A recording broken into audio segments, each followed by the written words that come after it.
Okay, hello, and welcome to this eCampus News webinar, How AI Unlocks the Future of Higher Education.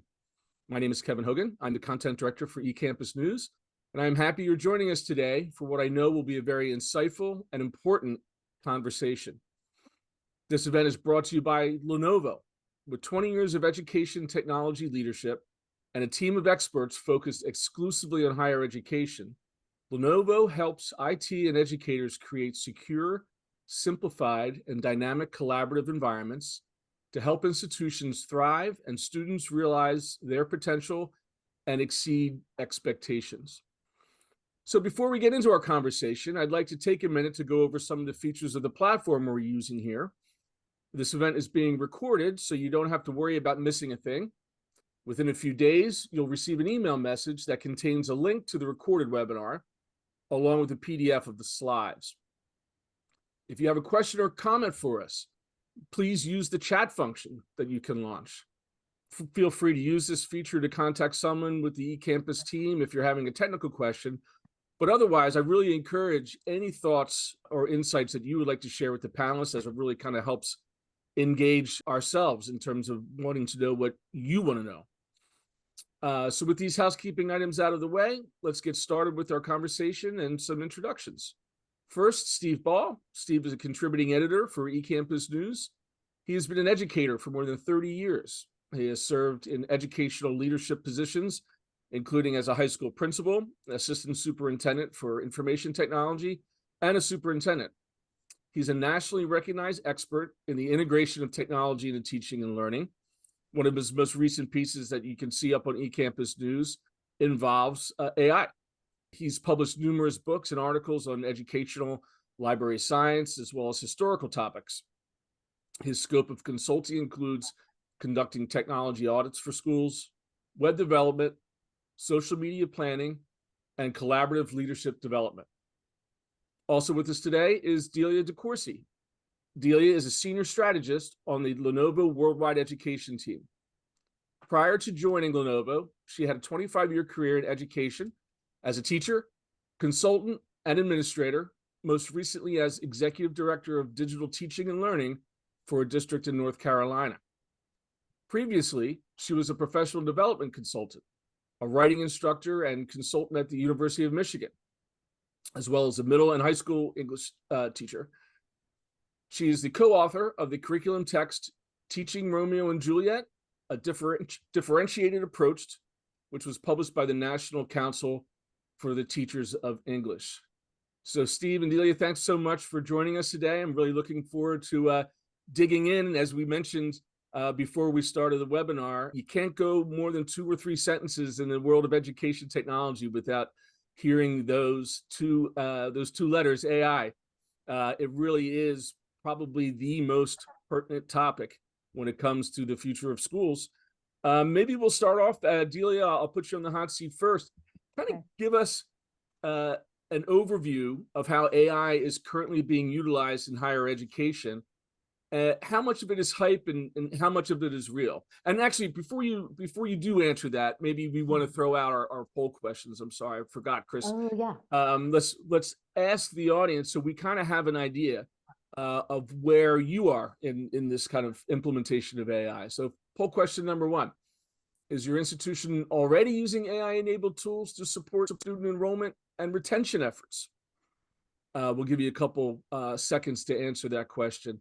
And one of the things I do want to dig in both with Delia and with Steve is the idea of, we talk about student enrollment and retention, that has nothing to do with instruction, which, a lot of times that's the first thing that people think about when they talk about AI, the importance of using it for students. But there's going to be as much emphasis on the administrative side of using these tools as it is on the instructional side.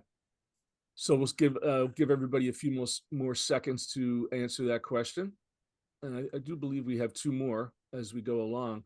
But maybe, Delia, we will get started as we wait for those answers. I mean, maybe you can kind of give us your state of play right now.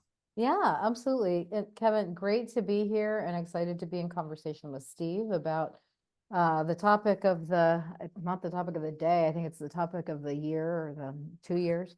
And I know that because I hear it all the time from not just people in the technology sector, but people in the world that, you know, they're suffering a bit of AI fatigue because every platform, every tool seems to claim that it's AI enabled. But I think it's relevant and useful just to kind of name the moment that we're in and sort of what has led up to it, before I address like what's hype and what's not from my Sure. perspective.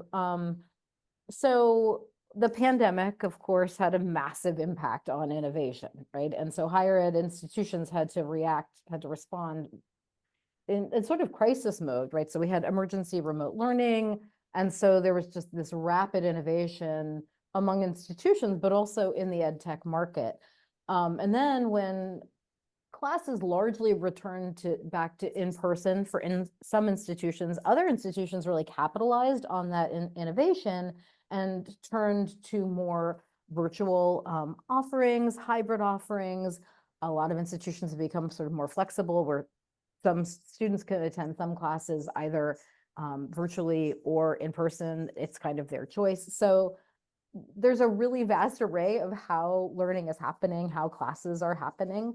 And I think that's been to the benefit of many institutions because enrollment has been dropping. And I see varying statistics about this. It seems to be between 5 and 10% over the last 10 years. That number is even higher in community colleges in the US. About 15% was the last statistic that I saw. So that's a really significant drop. But of course, that affects revenue. And so with tightening budgets, that affects technology investment.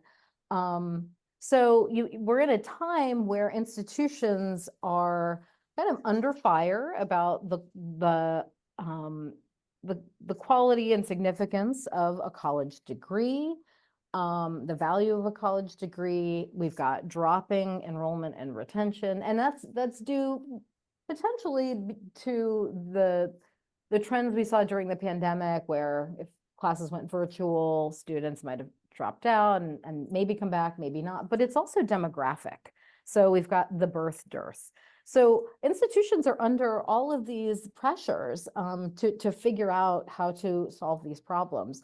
I'm not going to say that AI is the great panacea. It's not the silver bullet, but I do think it's pretty interesting and important to note that artificial intelligence can help us start to think about how to solve some of these problems. And it is a game-changing technology when we're thinking about how institutions can show more value to students by personalizing their learning experiences and their time on campus, by also helping with campus management and operational efficiencies to cut down on costs because budgets are tighter. And then I also just think it's important to note that higher ed institutions play a really important role in research. And so that's important as emerging technologies continue to develop. So, you know, there's an important role to be played there. And of course, these institutions, the R1s, have been playing an important role around artificial intelligence for a very long time. So that's not hype. That's very real. But from where I sit at Lenovo, what I see among our customers who I'm talking with is that it's really institutionally dependent size in terms of like the size of the institution, the resources, but implementation is happening across campus, whether it's around teaching and learning, around administrative tasks, around operational efficiencies. Perhaps not as rapidly as some folks would like, but also because these institutions are so complex and there are so many different stakeholders, it takes time. Policies have to be developed, buy-in has to happen. And then there's the budget question, right? Where's the money coming from? So, so that's my take broadly. Steve, do those points resonate with you and your experience? They do. And I think, you know, to take off what Delia said last there about the buy-in piece, that's the one that I think surprises me. I spoke in a school district a couple of weeks ago because the superintendent reached out and she's like, okay, we're all panicked. You know, we finally realized we can't just say, okay, it's going to go away, right? Because I guess it's not. But how do we deal with it? right? Come and help talk to us about that. And it's interesting if you look at the research, even just within the education sphere, right? So like the national school PR folks, 65% of them talk about the fact that they use AI almost daily. And that if you're not using AI to do your original creation of, your press releases and things, you're just wasting your time. Whereas a relatively recent study just showed that 2% of teachers use it daily. And so there's this huge disconnect about what it could potentially do. And even, so I, did 3 different groups of teachers and always had them raise their hand if they're using, ChatGPT regularly to help in the classroom, for instance. Right. And I say ChatGPT like we use tissue instead of Kleenex, right? I mean, that's just the generic phrase now for any generative AI tool when you're talking to folks, but they're not using it. They're kind of hanging back. And part of that, I think, is there's still a fair amount of fear about, okay, this is going to just take over. But yet, right, in the 1920s, educational film was going to take over. We wouldn't need textbooks anymore. And that worked out really well for us. And then computers, and, we wouldn't need teachers. You can go back to the 1500s and, now that we have the textbook, scholars will have all the world's information at their fingertip and they won't need their instructors anymore. So there's that need to really figure out what expectations are. And I think AI is coming to us in most ways, more subtly. It's being embedded in things. One university in our system last spring actually just banned the use of artificial intelligence for any assignments. That was, and I'm like, all right, so how many people used Grammarly, right? In creating their assignments. And most of my students actually pay for Grammarly accounts, and that's effectively artificial. It's just not generative, right? Yeah. So we got to be very good about explaining to people what AI is and how it's already infused in a lot of things we do. And it's not something to be afraid of. We just have to figure out the most appropriate way to use it. And, if you look at your first poll question, are we using, AI for student enrollment and retention efforts? Most people are not sure, right? Almost half of the people say, I don't know. And about 20% are saying yes, which kind of aligns with my informal study of teachers using it. But there's so many proactive ways there that technology can, for instance, take over, where as a teacher, I could go into our learning management system and look and see, all right, were students logging in, but I may or may not have time to do that on a regular basis. AI can do that for me constantly, and then either send out an academic alert to an advisor or to somebody in student services who can go and check on that student, which goes back to Delia's question about enrollment. We need to make sure now that everybody we start with, we get across the stage in the end, right? Yeah. And so definitely there's that need to figure out where those resources are. And I think besides straight out instruction, that student services piece is a great potential way to use resources. There, even a lot of people who are talking about students using AI tools for their own mental health, because they'll talk to an AI chatbot in ways they won't talk to folks on campus sometimes. Yeah. Yeah. Find interesting, but No, it's true. And that the first poll question really, I think, is helping us put into perspective, as you said, Steve. I mean, one of the things is because we hear AI all the time, every day, not even in our day jobs in our world here in terms of education and ed tech, but just in the world at large.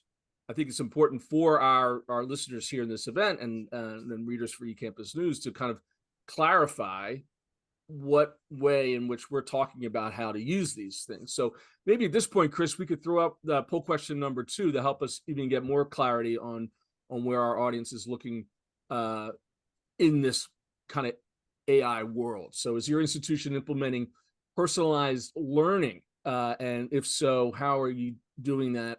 Is it broadly across campus, in selected departments, in the planning stage, or not currently a priority? So AI has the potential to have massive effects when it comes to the idea of personalized learning. Is that accurate, Delia? Oh, absolutely. I mean, I suppose one can implement personalized learning without AI, but boy, does it take an awful lot more time. And I think in K-12, this was a big trend well before the pandemic. I did not see that in higher education as much, at least from where I stood when I was actually teaching in University of Michigan well before the pandemic. But since the pandemic, have really heard much more discussion about it and larger efforts towards it.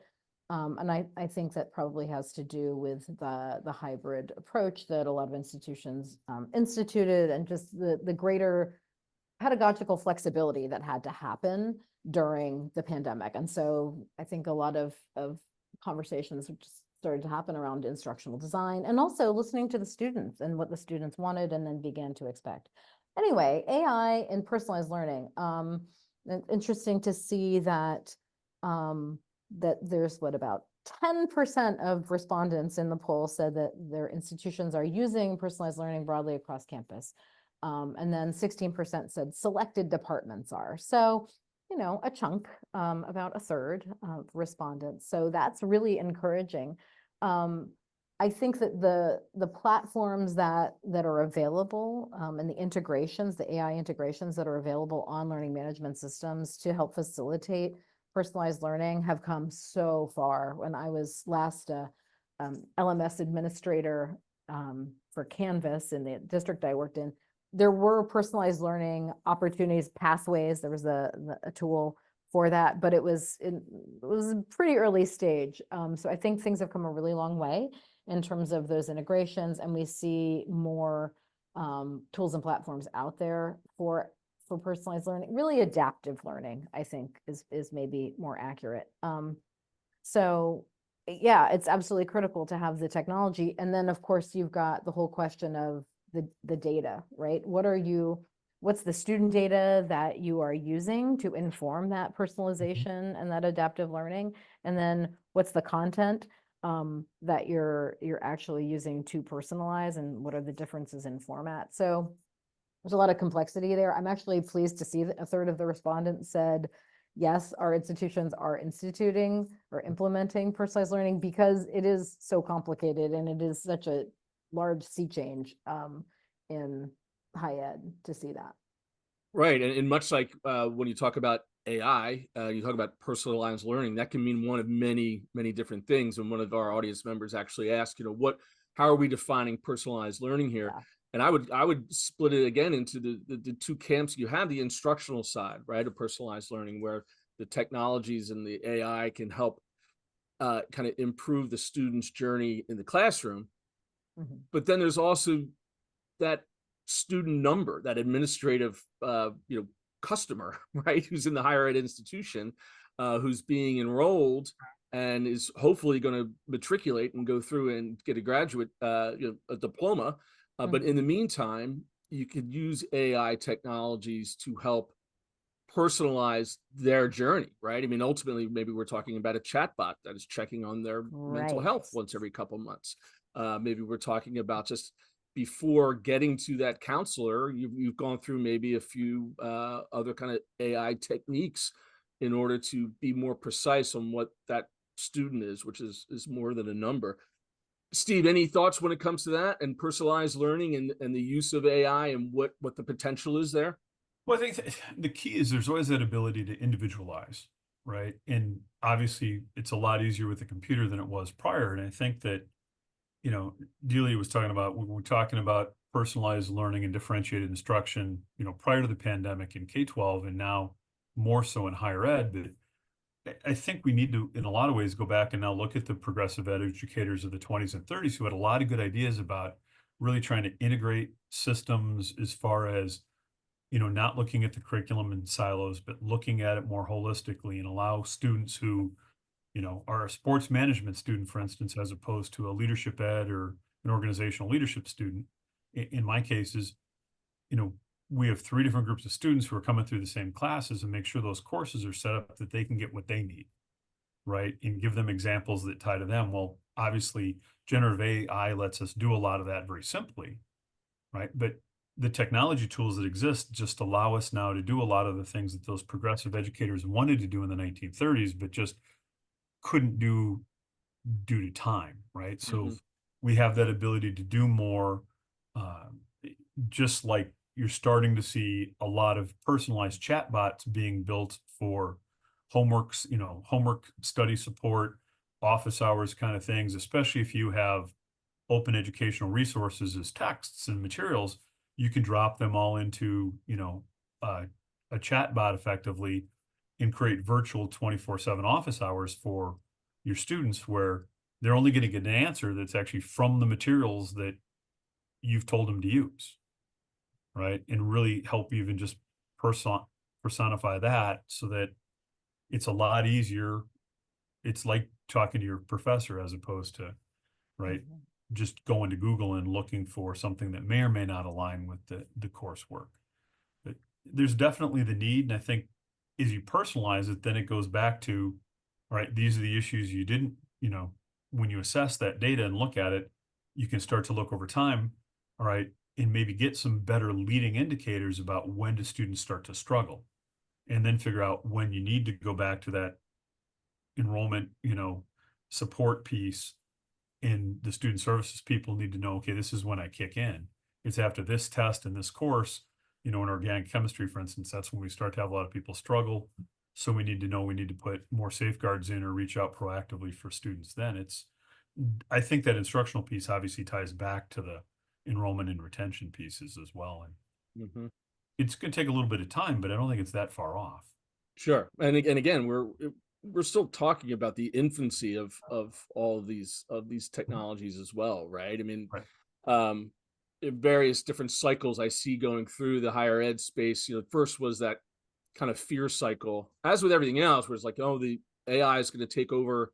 Um, AI lords are going to take over. They're going to fire professors because they don't need professors anymore. And I think we've kind of gone through that fear cycle, and now we're in the cycle of, hey, these are actual tools that can not only assist students but assist faculty. But it's the best way in which they're implemented, best way that they can be implemented in the course of their day-to-day job. So maybe I'll ask you, how do you see institutions balancing personalized human interactions, especially when it comes to recruitment and retention of those students, as opposed to just using the straight AI tools? I mean, what is there a balance between the two, Delia? So great question. I want to actually, I'm so glad that we started to get into how AI chatbots are helping to personalize learning. And I think that the question you just asked, I'd like to focus on that a little bit, and then I'll pick up the retention and enrollment question. So I think a good example of this, and I am seeing universities developing course chatbots. They're developing best practices around this. They are training the models. They're not necessarily going outside to get, a technology provider to do that. They're saying, we've got people internally who know how to train models. Lenovo, we need the powerful device, the workstations for that. Like, great. Okay. So a great case study around this is at Harvard. And there was a small study, and it's now been launched at scale around an introductory computer science course. This was not a Lenovo project. This is just something I keep seeing. First, Microsoft released the study, and then it's sort of all over the place now. So this intro course in computer science had a chat bot, so students could use it as a personal tutor to check their code and then to ask it questions. And the chat bot did not give them direct answers. It would guide them.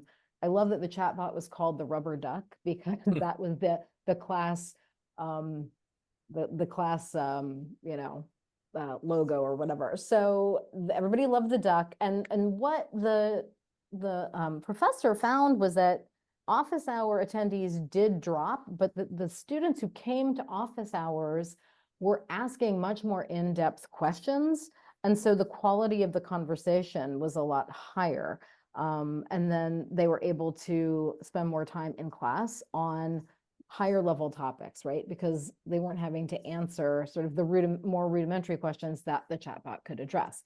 The same is true when we look at how we can use a chatbot to address student questions, students who are being recruited, how we can address their questions when it comes to, help me fill out my FAFSA form, or How do I get an interview with the admissions team, right? So all of those questions that used to have to be fielded by email, by a real person, or by telephone, all of that time has now been reallocated. The chatbot's taking care of that stuff 24/7, as Steve brought up, right? Students are online at 2 o'clock in the morning and want answers, right?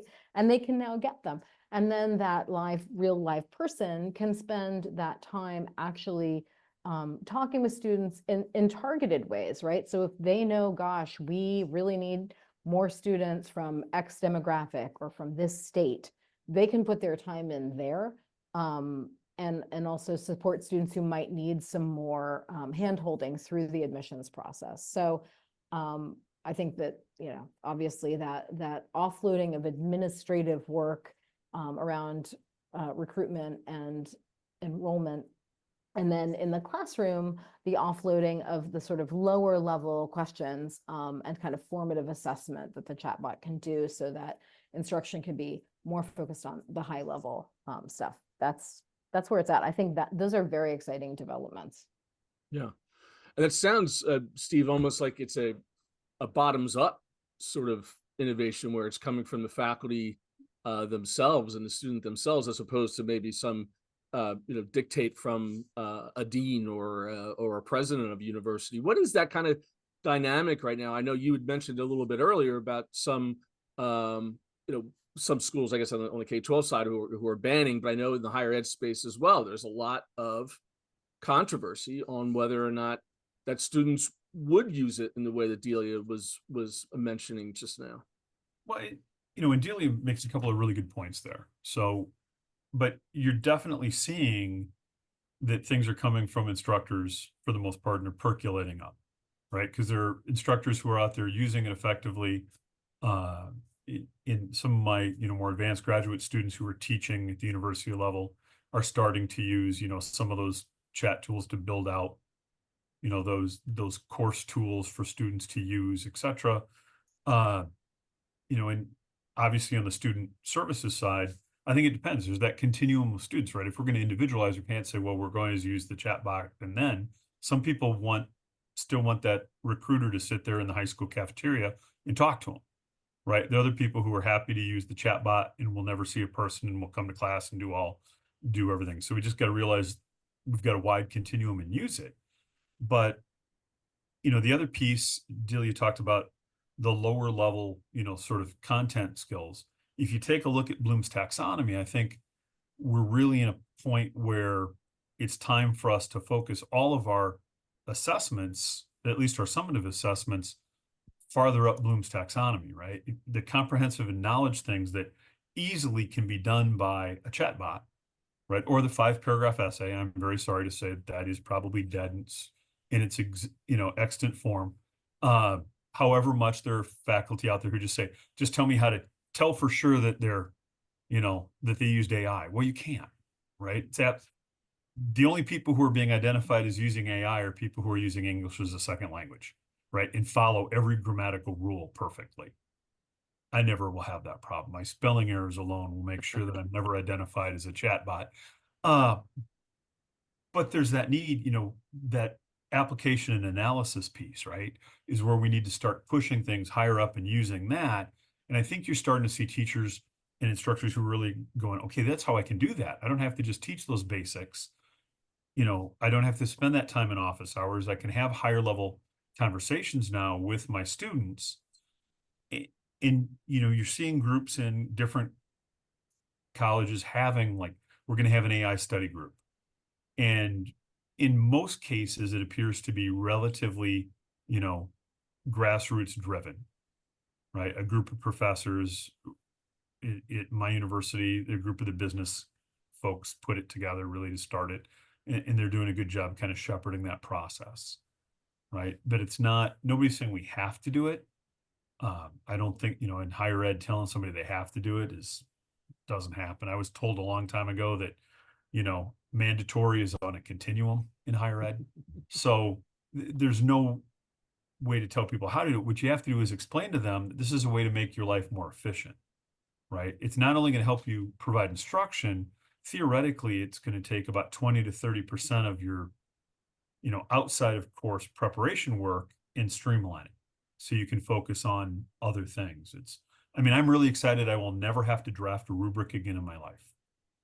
Right. I just give an assignment and tell ChatGPT draft a rubric, and then I have to look through it and make changes to it. Right. It's not perfect always, Sure. but I don't have to start from scratch. And so that's a lot less of an intellectual lift. Right. And I do know that, some of my administrators have actually drafted a strategic plan. We're in that process of revising our strategic plan. They've used ChatGPT to create one. Well, it's not great, but it may be a start. Realistically, template source, yeah. Right? But it may give you some things to think about you hadn't talked about before. Sorry. Yeah, Delia, what do you think? Well, I think it's really helpful to hear how professors and administrators are actually using AI, boots on the ground. And I think productivity is absolutely one of those key use cases. But I think it might be helpful also just to share with the attendees on the webinar about what we're seeing at UNC Chapel Hill, which is just down the road.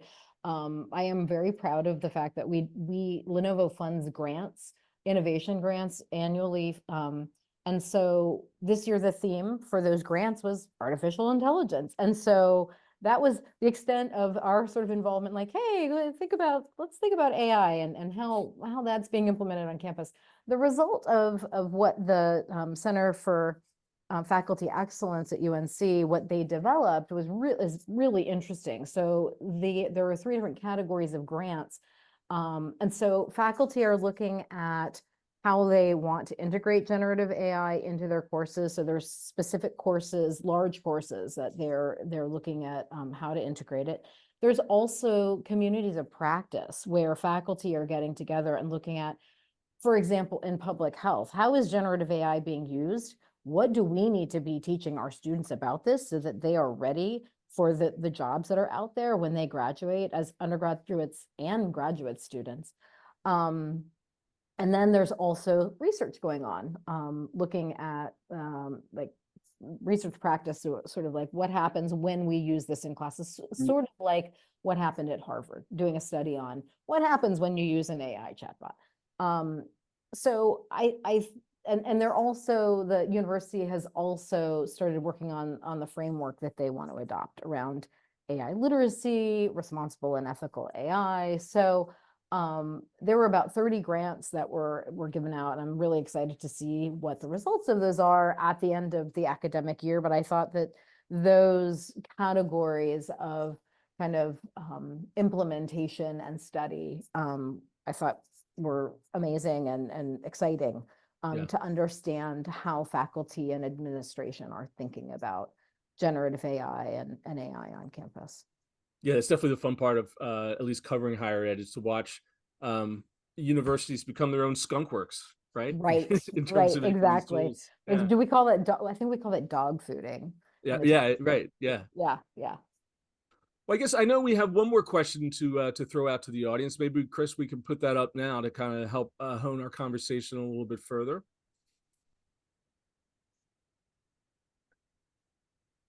And this kind of goes back to some of the first. I mean, the operational efficiencies of student retention and recruitment is probably under this. But again, this side of AI, the back office side, I guess, as opposed to the classroom side, is something that might not be as, I don't know, exciting as, say, putting together those chatbots for instructional use.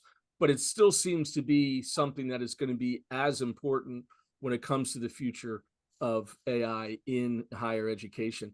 Now, Delia, when you're looking at these sort of examples, are you seeing any particular challenges that are coming up in terms of the implementation or development of these technologies that universities and our attendees should be aware of? Around AI integration? Yes, like some of the challenges that would come into creating these. Yeah. Well, I think it's going to come to no surprise to anyone that the biggest challenge is data, right? So the effectiveness of artificial intelligence really comes down to the data, the quality of the data, how clean the data is, and is is it interoperable across platforms? That's the biggest challenge. It has been for years and years and years and years. But now that challenge is even more pressing, because in order for AI to be effective across a campus, for that data to be useful across the entire student life cycle, from recruitment to graduation, from admissions to teaching and learning, learning analytics, predictive analytics, if was a student struggling, to their graduation and how to engage them when they're alumni.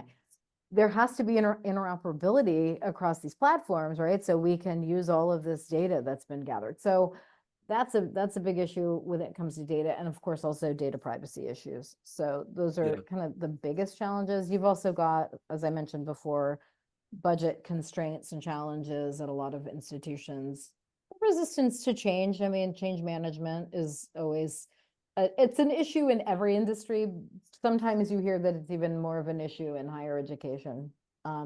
So those are some of the big rocks, I would say. Yeah, so Steve, it seems what Delia's mentioning, it comes back to a leadership culture. It comes back to human behavior as much as it is, the zeros and ones, although data has always been a bit of a boogeyman, right? Well, I think one of our issues is always, with data, first, as Delia said, we have to make sure we have good data, right? And they're like, well, yes, we have that data, but we don't really trust it. You often hear, or, it's not great data, or only part of it's good. So we got to do a better job of making sure we get accurate data and clean it up in a proactive way. But I think from an operational efficiency standpoint, in a lot of cases, AI is just going to creep into existing programs in such a way that those systems are going to start to use AI on the back end, and we're not necessarily going to see it in the same way, right? Where instructionally, it's usually a very thoughtful decision. Okay, we're going to do something different. When your HVAC system starts to use AI tools to say, hey, it's getting a little too warm, let's, turn the air conditioning up, or, turn the heat down, or whatever. Those things are going to just happen often in the background if the system is set up. Hopefully they will figure out parking on campuses, right? To figure out where we need, because when they figure that out, that'll be great, because that's, parking and parking tickets, I believe, are the biggest bane of all higher ed things. And right now, parking is the most efficient team on most campuses, right? If you park anywhere for even 3 minutes more than you should, you will get a ticket. Yeah. So maybe we can figure out with AI how to make sure that, tell me when the parking police are coming around so I can move my car. But I think you're going to see more of those things, like proactive budgeting, right? A lot of times we don't really, if we get a quarterly budget update, as a budget holder, oop, I'm overspent.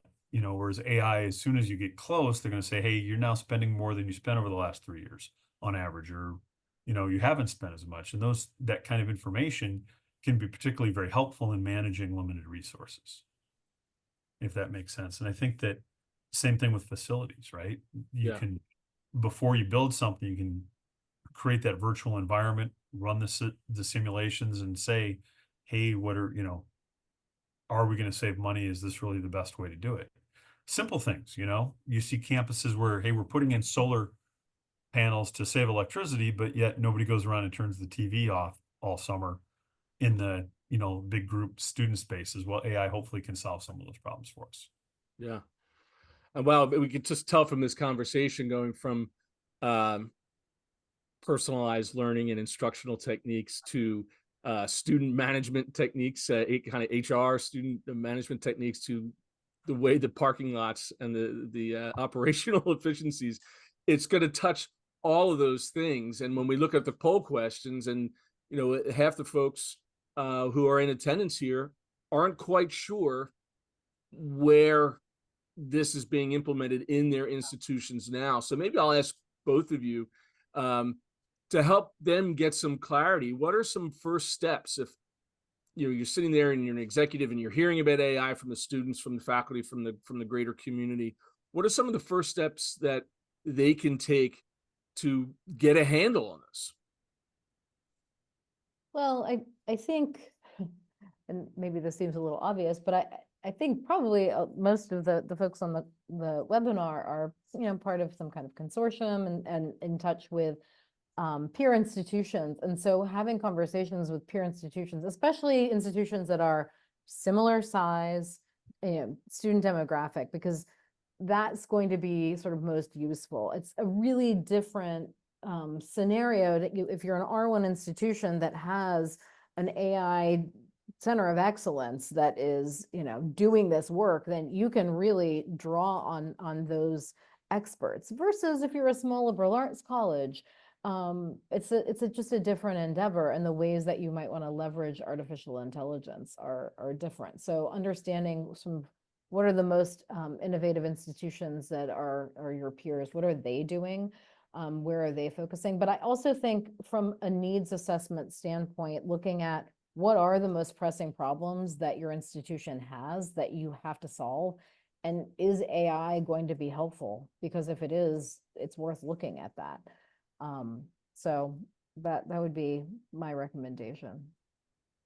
And Steve, any thoughts in terms of putting together, what would you call it, an AI strategy, kind of an AI mission statement? I mean, what are that first steps that someone could take to start to corral all these various aspects of it and have a kind of a clearer vision of how their institution is going to use it? Well, I would argue that having a separate AI plan is probably no different than having a separate technology plan, right? It needs to support your overall strategic goals and objectives and needs to tie into your mission. But especially as we look at people trying to be more data-driven, and I would argue you should never be data-driven, right? You should be data-informed, right? But if you're just going to make the decision based on, well, this is what the data says and not look at it in context, then we probably don't need that administrative position. We can replace it with a chatbot now, basically, and just have it say, well, this is what we should do, right? So looking at the data is important, but we need to make sure we have good, clean data and we have the right data, right? And we're looking at the right things to make decisions, which does involve, gathering those folks, figuring out what your policy is. And, obviously cybersecurity is very important, but we also have to be operationally able to do our job, right? And I worry sometimes with where we are with cybersecurity and AR that we're more worried about locking things down. If you lock them down to the point where then nobody can use them. So as you build your policy out, make sure that functionality is key, right? Functionality has to be the number one goal. Number two is security, right? Because if you're secure, but you're not functional, you're not good for anybody, right? So that functionality is still important as you look at how are you going to use this. And as things are changing much quicker than the pace of higher ed policy, right? It can take you 2 years to get a policy changed, right? Just because it's got to go through that whole higher ed shared governance process in almost all cases. So figure out there are always going to be some outliers and allow for those outliers, because that's, sort of your skunk works group that's going to actually get stuff done that then can be a model for others. I would, echo the need that there's a need for collaboration between organizations, especially like organizations. How can we make this work? What are you guys doing that works? Pick different pieces of the puzzle and then figure out how to work together, to integrate all of those. But that general need for having good, flexible policies, more guidelines even than policies at this point, because I think things are going to change so quickly that any policy is going to have to modify itself. And make sure there's that one piece of that is important, is make sure there's that human agency, right? The AI for education people talk about that, is that, you need to evaluate how it's going on, but there needs to be that human interaction before anything happens, right? Early on, we saw the news stories about, oh gosh, the drones will start flying themselves and take over. There needs to be a human look at the data and say yes or no before the AI engine does it, if that makes sense. Sure. And Delia, you kind of mentioned this before too, is that you need to have your IT infrastructure kind of already put together to a certain degree before you're going to be able to kind of integrate these things in, right? I mean, in terms of the data and making sure your data is already kind of up to the task. Well, yes. I mean, unfortunately, you've got institutions who, in some instances, are using like outdated software or, fragmented data sources, right? So, but I would say you don't want to wait until your entire IT house is in order because, well, that's never going to happen. But, I think also thinking about it in terms of, okay, you've got your back end systems. Oh no, my camera's misbehaving. Hi. It's the AI. Yeah, actually it is. You've got your backend system, so that's one consideration, but then you've also got to think about AI literacy, right? And so what's the professional development that your professors and instructors need? And then what is your policy, just, Steve's point about policy is, what is the institutional policy about ethical AI and the kinds of platforms and tools you're going to adopt? What's the threshold? What's the requirement when you are looking at adopting certain tools? What does responsible AI mean to your stakeholders, and what does that look like on campus? So, and then in terms of teaching and learning and the integration of generative AI, what are best practices? So there's so many different, as you said already, Kevin, this is going to touch every corner of the campus and in many different ways in many different levels. And so there's a lot of things that you can only, what do they say about how do you eat an elephant one bite at a time, right? So, Right. you can't do it all at once. So I think sort of picking your spots and convening stakeholders and having conversations, and those stakeholders conversations, that should include students, absolutely, because they're the ones that are using this new technology more than anyone else on campus, whether the institution says okay to it or not. So Right.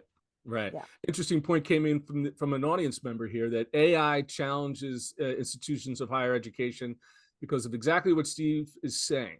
Not being able to discern AI encroachment into instructional or administrative processes is counterintuitive for faculties used to having influence around these decisions. That's more than leadership. It brings AI decisions to the faculty. The more that AI decisions are brought to the faculty, the better.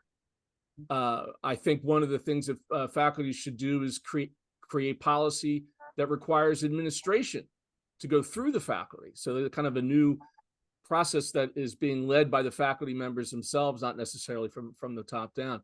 A passive approach on the part of faculty will force AI into their work in ways in which they are disturbing.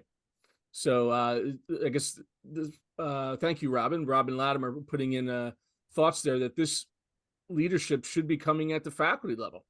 Does that resonate with both of you? I think so. The key point there is that I think early on, particularly, we talked earlier before we started about how long until AI is just so ingrained that people stop talking about AI, right? And we had a variety of answers. I was thinking maybe about 3 years, but I asked actually in an eCampus news article not too long ago, should we be telling our students when we're using it, right? In transparency. So when I create that rubric, and I need to tell my students, hey, I used, ChatGPT or Claude or Gemini to create this. Same thing, if we're using AI to make those decisions administratively, same thing, we should be very transparent. And we do that not just to be transparent, but more importantly, to model good behavior for our students, right? So that they know it can be used, but how to use it effectively, right? And back to that, you always want that ultimately the human is going to look at it and go, well, yes or no, right? We need to have that human control and evaluation, but same thing administratively. If they're saying, hey, these are the budget cuts we want to make, and we made them by having AI, analyze the last 10 years of budget data, and this is why they said these are the changes to, the cuts that are going to be made that will have the least impact on, students and staff. Tell people that. Yeah. Right. And so I think that right now, as we muddle through a time of change where we don't entirely know or trust what's happening with the AI tools, that we're very clear about how we're using them, when we're using them. Same thing with my students. I ask them to tell me when they're using them in an assignment, I don't want to ban those tools because I want to learn how to use them effectively, right? But share with me which tools you used and what you used them for in the process. Yeah, that's just along the lines of another really thoughtful comment coming in from the audience, talking about what you're talking about in terms of using it to create rubrics but you're improving upon them using this initial help that you're getting from the AI.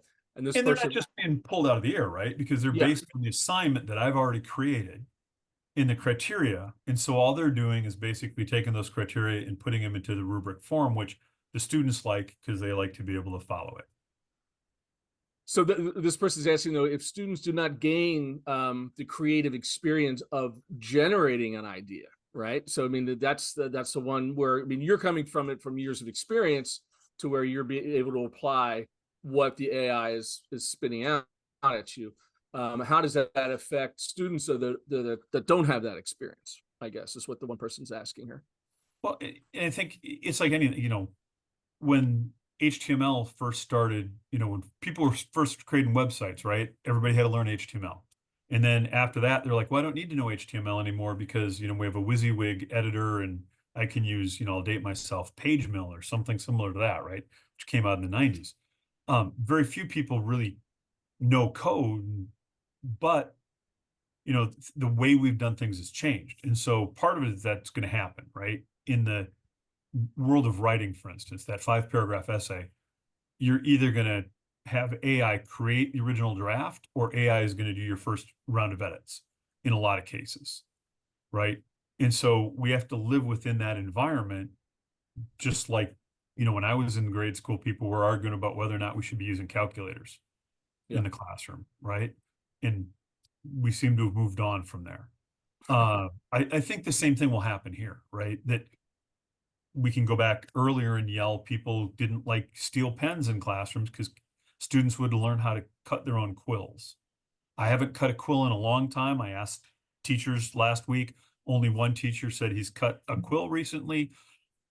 I'm afraid to go look on Urban Dictionary and see what that means now. But the concept is the skills we need are going to change, right?